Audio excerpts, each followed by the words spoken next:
हाँ जी बच्चा लोग, तो सेकंड क्वेश्चन है हमारे पास। तो सबसे पहले हम क्वेश्चन पढ़ेंगे, क्वेश्चन समझते हैं क्वेश्चन क्या कहना चाह रहे हैं। आ जाओ बच्चा लोग। कह रहे show that diagonals of a square are equal.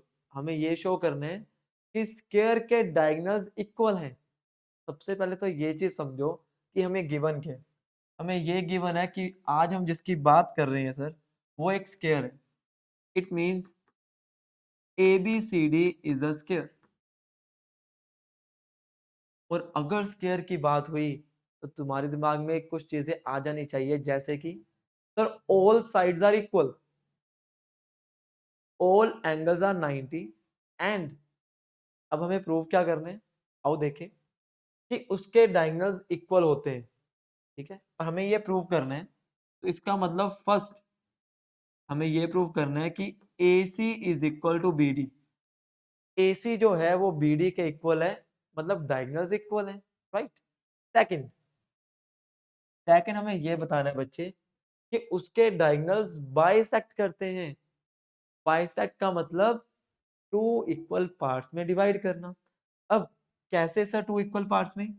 OA is equal to OC, OB is equal to OD। तो हमें यह प्रूव करना है बच्चा कि OA OC के इक्वल है, OB OD के इक्वल है। बात समझे? सर थर्ड, सर बाइसेक्ट तो करते हैं बट किस पे? राइट एंगल पे। इसका मतलब डायगोनल्स के बीच में 90 का एंगल है। आपको ये प्रूव करना है। सर इसका मतलब हमें ये वाला एंगल 90 करना है, AOD। इस क्वेश्चन में हमें ये तीन चीजें प्रूव करनी। क्वेश्चन से तुम्हें समझ आ जाना चाहिए, इसलिए मैं क्वेश्चन समझा रहा हूं बच्चों। यही इंपॉर्टेंट है। अगर तुम गिवन टू प्रूफ लिख लोगे, क्वेश्चन आसान हो जाएगा। अब देखो कैसे प्रूफ। सबसे पहले सर हमें AC और BD को इक्वल प्रूफ करना है। तो ये देखते हैं कि सर AC और BD कौन से ट्रायंगल में आ रहा है। अगर आप उन ट्रायंगल्स को कॉन्ग्रुएंट कर दोगे, ये दोनों साइड्स अपने आप इक्वल हो जाएंगी बाय CPCT। सर AC किस में आ रहा है? ABC। सर BD किस में आ रहा है? ABD। तो हम दो ट्रायंगल्स उठाएंगे, in triangle ABC and triangle ABD, और इनको कॉन्ग्रुएंट कर देंगे। आओ देखें कैसे। सर AB दोनों में कॉमन है, राइट। तो AB is equal to AB, that is common. Very good, बहुत अच्छे। आगे बढ़ते हैं बच्चा। अब क्या AD is equal to BC होगा? सर बिल्कुल, सारी साइड्स इक्वल होती हैं स्क्वायर की। तो इसका मतलब sir BC is equal to AD, because all sides of square are equal. Okay sir, ये बात ही मान लेते हैं। सर एक चीज और चाहिए। हमें पता है कि सर स्क्वायर के सभी एंगल्स 90 के होते हैं, राइट। तो इसका मतलब sir angle A is equal to angle B।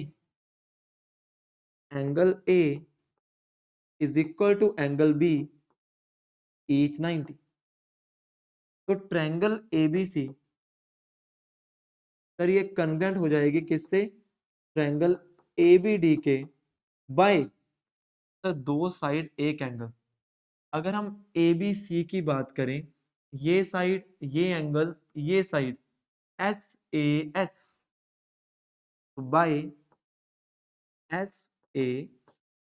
ये बात क्लियर है? सर अगर ये ट्रायंगल्स कॉन्ग्रुएंट हो गई तो AC is equal to BD हो जाएगा बाय CPCT। तो सर फर्स्ट चीज तो प्रूव हो गई। आगे बढ़ते हैं, आ जाओ। तो सेकंड हमें ये प्रूव करना है OA OC के इक्वल है।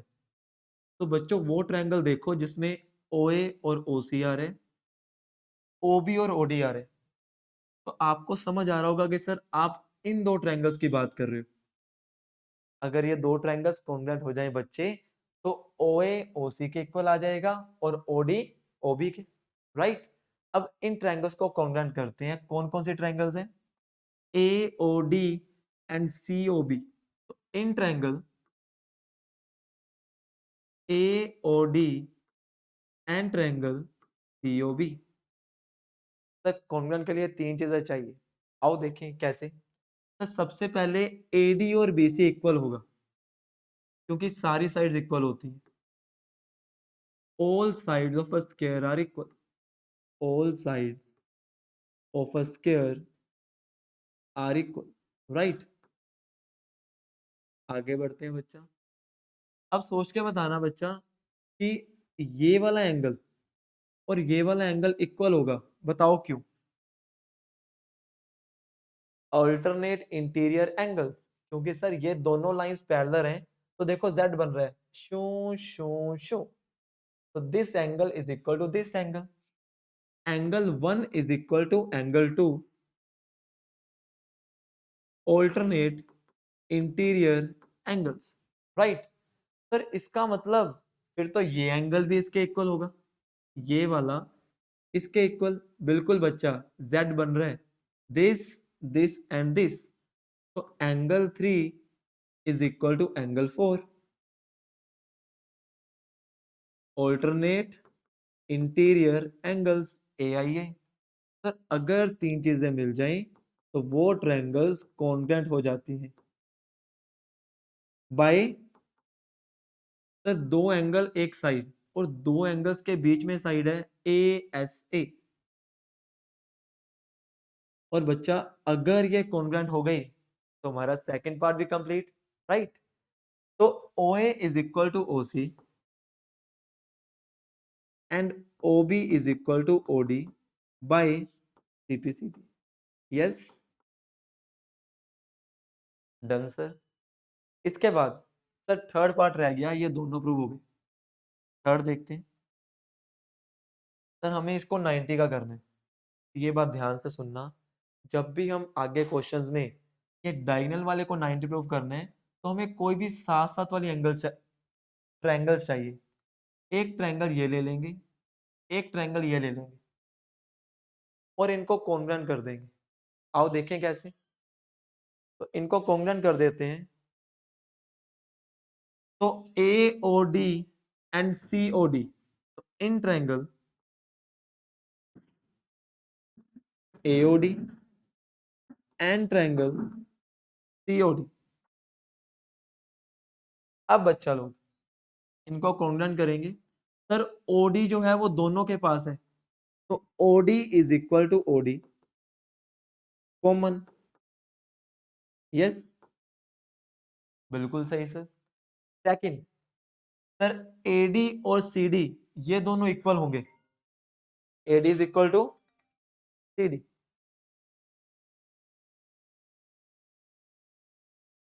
क्यों सर? क्योंकि सारी साइड स्क्वायर की इक्वल होती हैं। All sides